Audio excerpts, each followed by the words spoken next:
noite, irmãos. Graça e paz em Cristo. Para a nossa meditação nesta noite, nós vamos abrir a nossa Bíblia no livro de Gênesis, dando continuidade a essa série de mensagens sobre Jacó. No capítulo 32 do livro de Gênesis, os versículos 22 até o 32.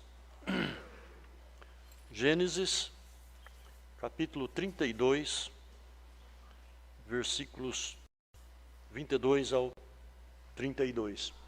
Passagem, eu creio, bastante conhecida dos irmãos, quando Jacó atravessa o val do Jaboque.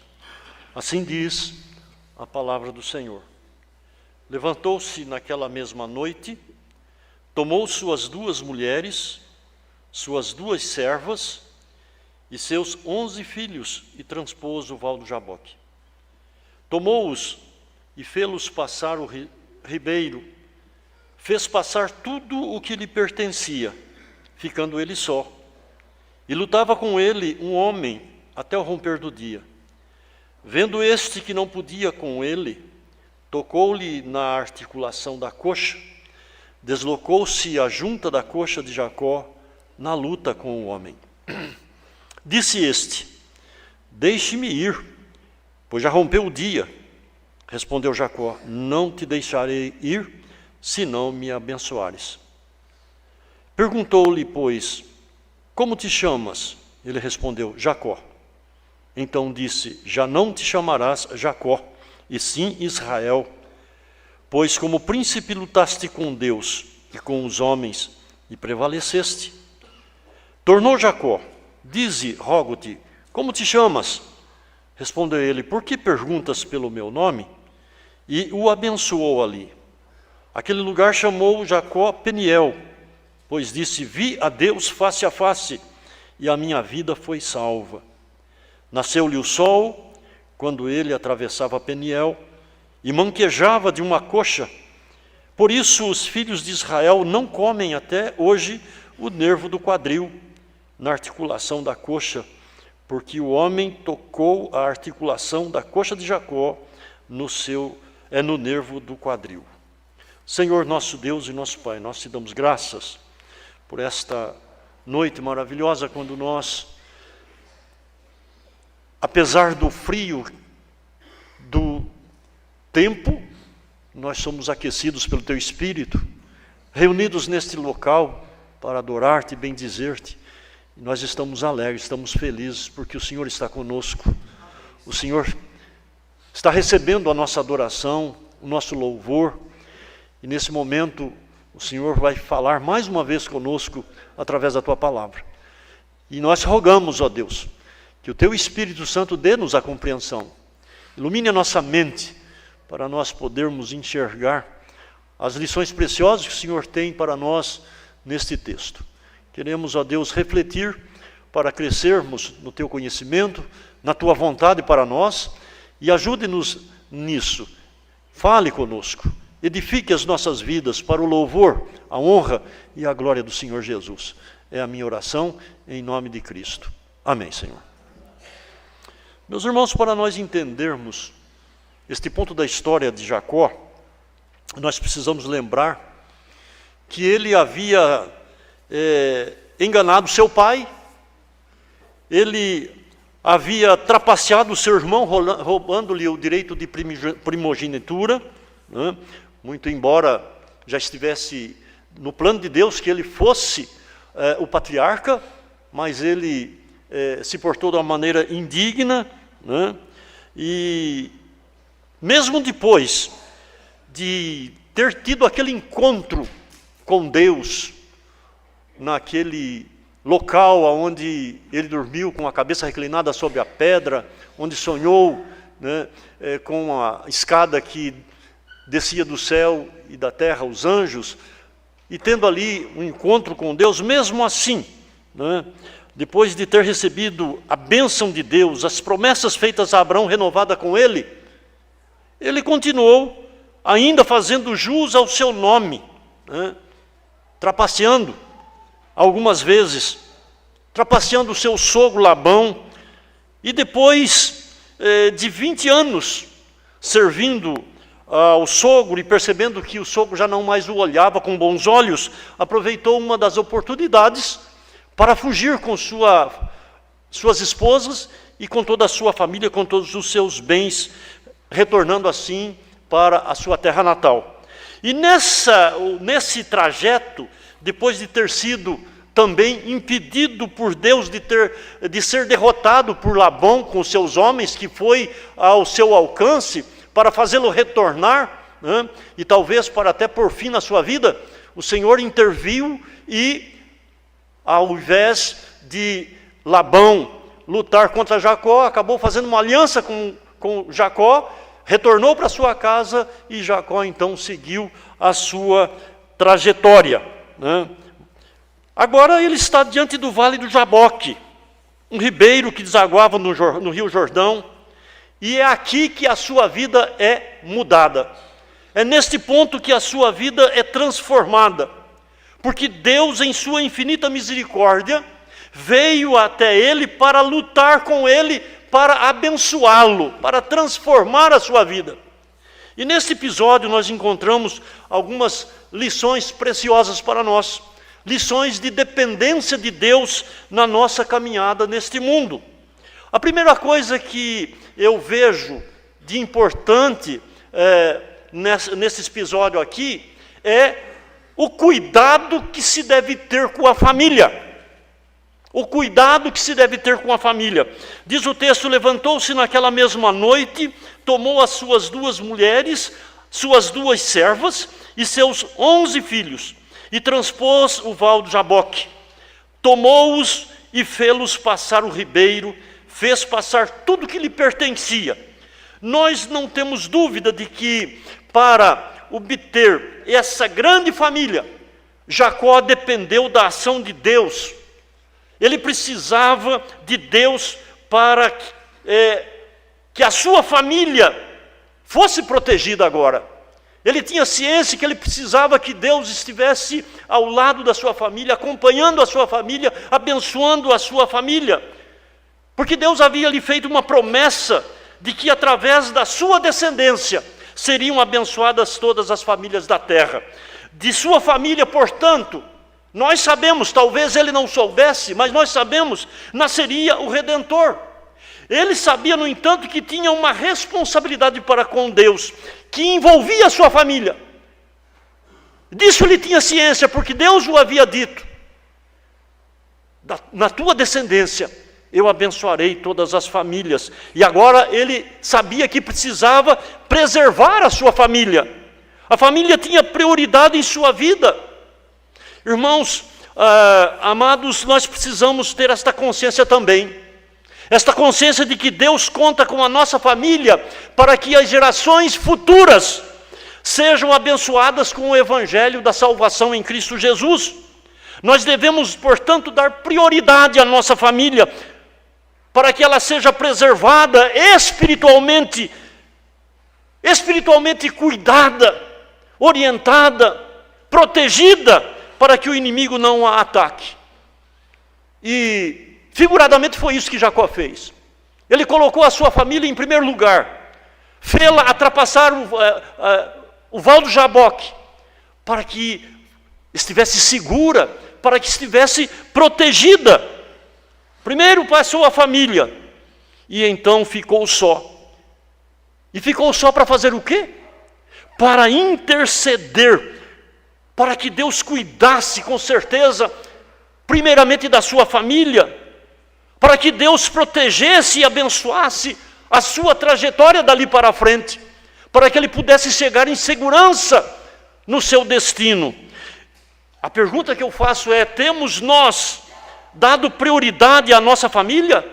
A nossa família tem sido a nossa preocupação maior diante de Deus e a temos conduzido de forma que ela tenha a proteção e a segurança de Deus, para que não seja atacada e destruída pelo inimigo? Muito mais num tempo como o nosso, onde o inimigo está atacando em todas as frontes, a todas as fronteiras, para destruir a família. Porque o inimigo sabe que a família é projeto de Deus, e Deus conta com a família. dos crentes. E é a família dos crentes que o inimigo quer atacar. E nós temos o que feito para que a nossa família espiritualmente seja protegida, seja amparada pelo nosso Deus.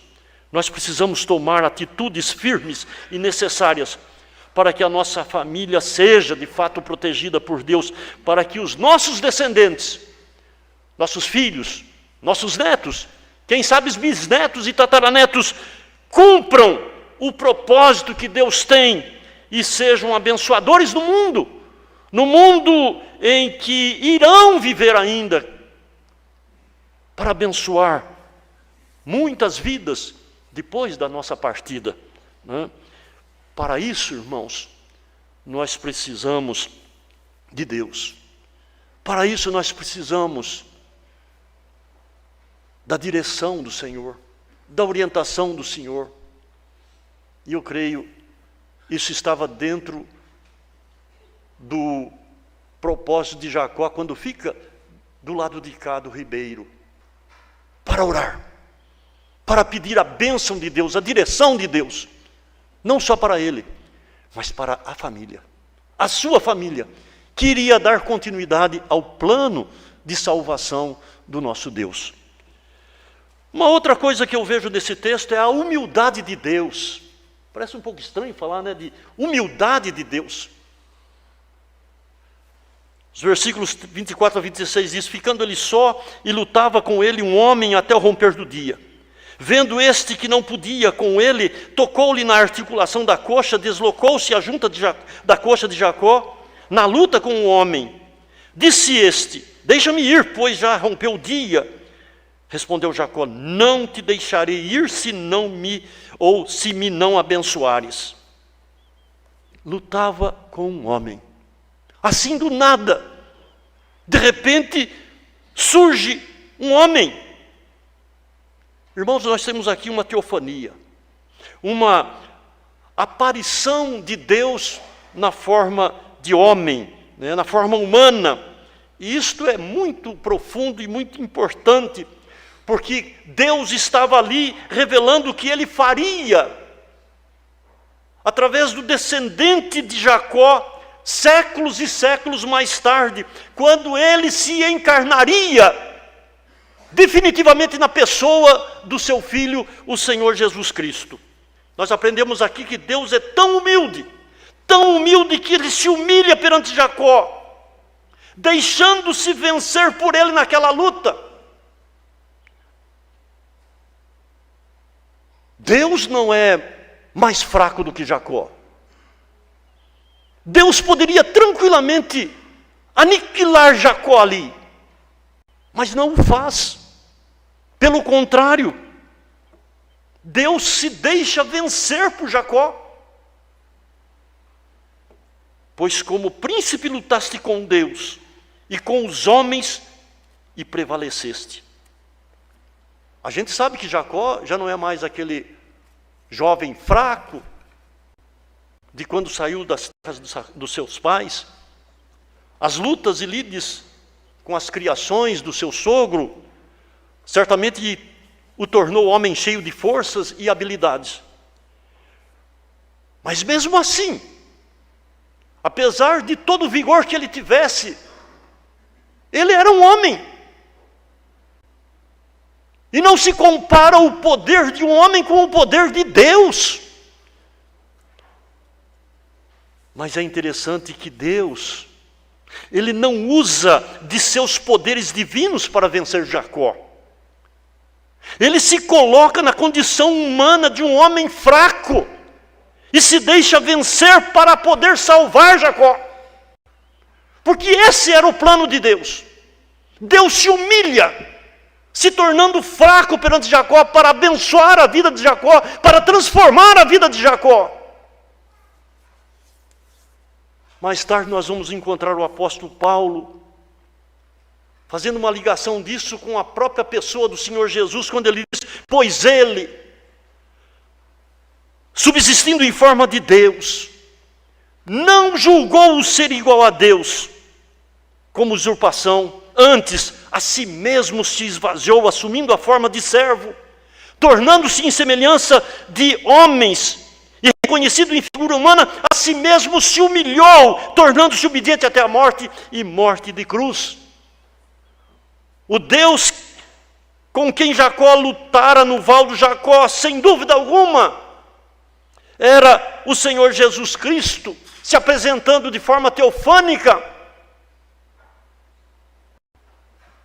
que humildemente se dispôs e voluntariamente a deixar a glória celeste mais tarde, para humilhar-se e vir a esse mundo, para encontrar-se conosco e nos abençoar com a salvação por meio do seu sacrifício humilhante naquela cruz do Calvário. Aparentemente deixou-se vencer pelos inimigos, por aqueles que gritavam, crucificam, por aquelas autoridades religiosas que insuflaram as autoridades a crucificá-lo como um bandido, como um fraco. Aparentemente parece que Jesus se deixou vencer, mas na verdade nós sabemos que ele foi o grande vencedor. Para salvar fracos e perdidos pecadores, como eu e você. Na humildade de Deus, Jacó aprendeu também a ser humilde e reconheceu que, ainda que tivesse vencido Deus na luta, ele precisava de Deus. Ele precisava da bênção de Deus. E a recebeu. A semelhança dele, nós precisamos também aprender com Jesus Cristo, que diz: aprendei de mim, que sou manso e humilde de coração. E perseverarmos na oração, para que Deus nos abençoe. Pois aqui nós também temos uma lição de humilde perseverança na oração. Foi uma luta que durou a noite toda, até o romper do dia. Sabedor que lutava com Deus, não desistiu, lutou a noite toda até o romper do dia para ser abençoado por Deus. Se te não me abençoares, não te deixarei ir.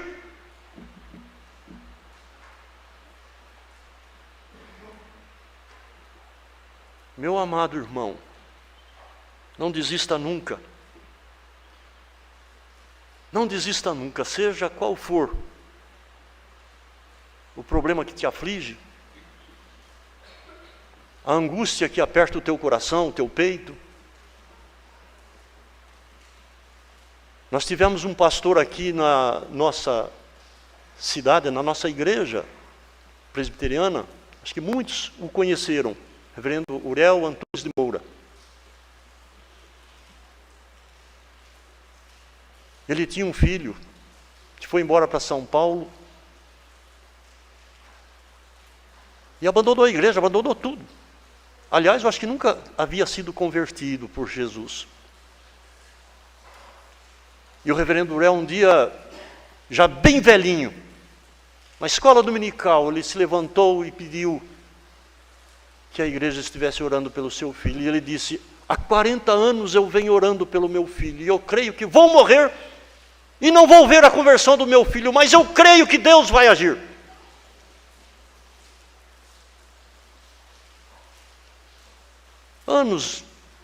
Um ano, 2 depois da morte do reverendo Uriel, reverendo João de Almeida leu uma carta desse filho dizendo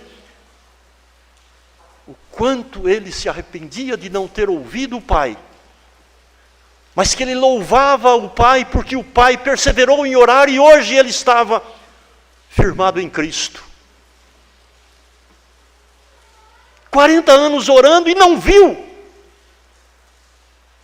a conversão do filho. Mas Deus ouviu a sua oração e abençoou Então não desista. O Senhor Jesus nos estimula a sermos perseverantes na oração. Na parábola do juiz iníquo, ele nos manda considerar na persistência daquela viúva,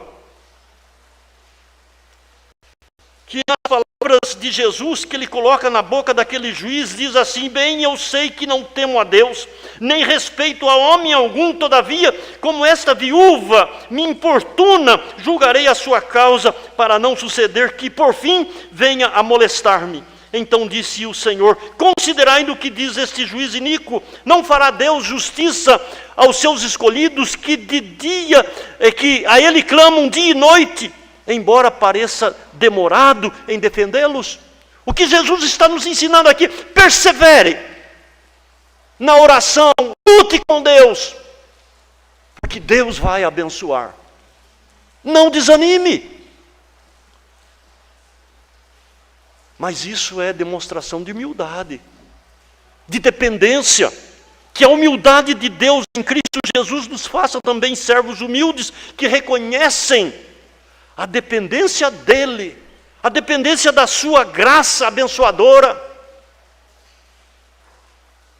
Jacó lutou com Deus a noite toda, mas no final foi abençoado. Deus o abençoou, Deus lhe transformou em primeiro lugar. Já não vai chamar mais Jacó, o trapaceiro, mas você vai ser Israel, aquele que representa o meu povo. Mas finalmente, irmãos, aprendo nesse texto também que o toque de Deus deixa marcas. O toque de Deus deixa marcas. Vendo este que não podia com ele, tocou-lhe na articulação da coxa, deslocou-se a junta da coxa de Jacó na luta contra o homem. Como nós dissemos, ao tomar a forma humana, Deus não agiu como se fosse um Superman diante de Jacó. Antes deixou-se vencer por Jacó, mas no momento certo, Deus se revela a Jacó como Deus Todo-Poderoso. Toca-lhe no dedo da sua coxa, deslocando-a de forma que Jacó, a partir daquele momento, ficou manco. Ficou manco, e essa marca ele carregou consigo pelo resto da sua vida. Pelo resto da sua vida, Jacó mancou daquela perna. Não mais o enganador, não mais o trapaceiro, mas o homem de Deus, compromissado com o reino, com o plano redentor de Deus. Agora ele é Israel, homem comprometido com a aliança entre Deus e o seu povo. Meus irmãos, a marca da transformação deve ser visível a todos, a todos quais nós convivemos. Assim foi Jacó.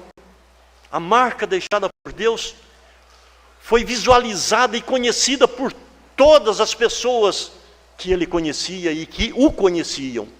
Por isso o texto diz que os filhos de Israel não comem até hoje o nervo do quadril, a articulação da coxa, porque o homem tocou a articulação da coxa de Jacó no nervo do quadril.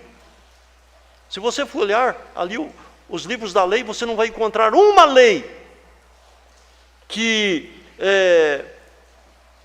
exija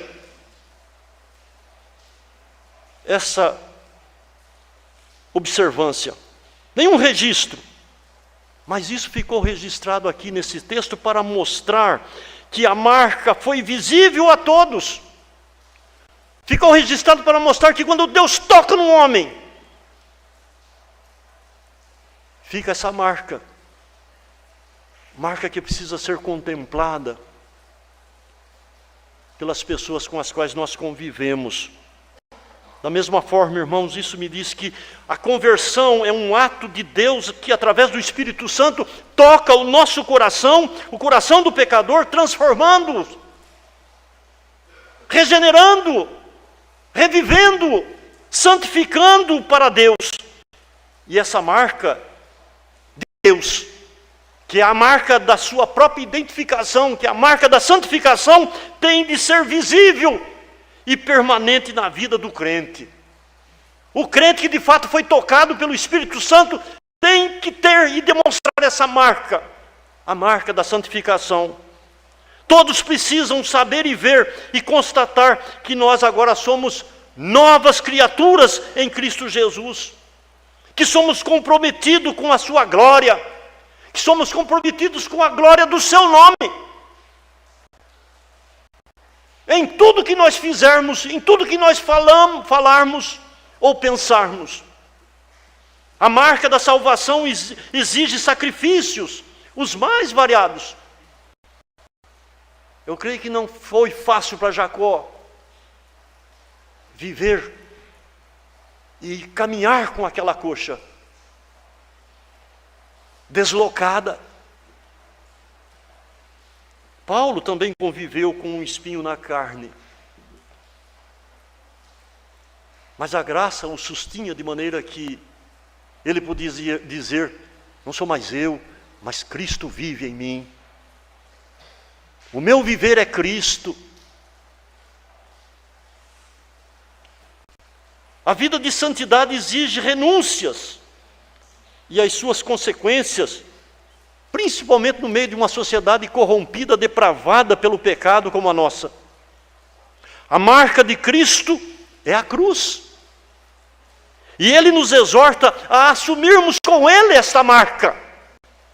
O texto que o reverendo Aldo leu, lá no Evangelho de Marcos, vai dizer: se alguém quer vir após mim, a si mesmo se negue, tome a sua cruz e siga-me. Porquanto quem quiser salvar a sua vida, perdê-la-á, e quem perder a vida por minha causa, achá-la-á.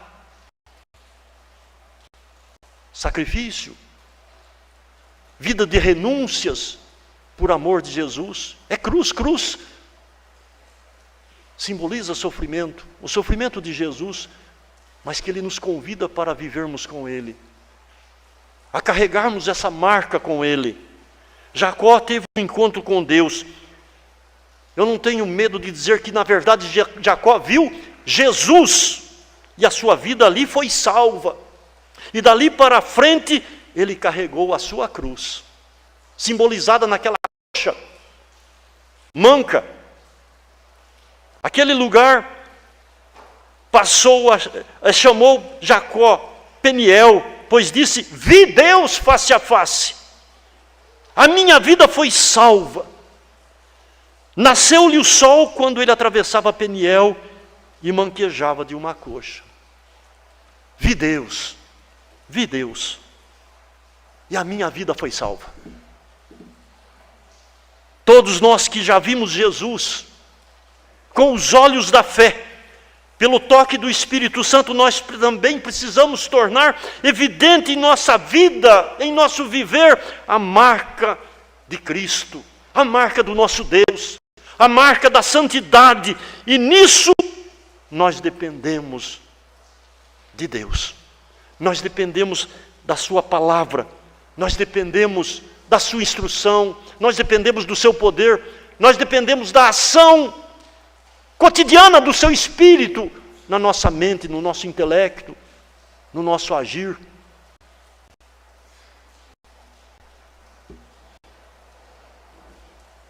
Concluindo,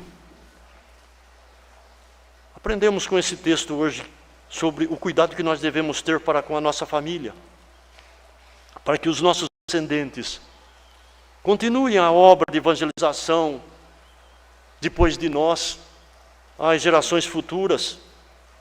Vimos que o nosso Deus, em sua humildade, humilhou-se, deixando-se vencer em sua humildade por Jacó. Ele se deixou vencer por Jacó, projetando-nos lá para a humildade de Cristo, para a humilhação de Cristo, para nos salvar. E também, como salvos, agora nós devemos imitá-lo nessa humildade, E finalmente, honrarmos a Cristo Jesus carregando a marca dele, a marca da sua santidade. Para isso, em todo o tempo do nosso viver, não nos esqueçamos, precisamos nos portar como Jacó, no val de Jaboque, declarando ao Senhor, em oração constante, precisamos de Ti, dependemos da Sua companhia, Senhor, dependemos da Tua direção, Senhor, nós precisamos que o Senhor nos abençoe desde amanhã até a noite, e que durante a noite o Senhor também nos guarde. Como diz o poeta sábio no hino que nós iremos cantar, careço de Jesus, de Ti, Senhor, careço. Essa deve ser a nossa oração primeira, no primeiro momento quando nós nos levantamos. Senhor, careço de Ti, preciso que o Senhor me direcione, que o Senhor me dê sabedoria para falar, para agir, para viver, a fim de que o nome do Senhor Jesus seja glorificado em mim. Careço de Ti, Senhor. Que Deus nos abençoe. Amém?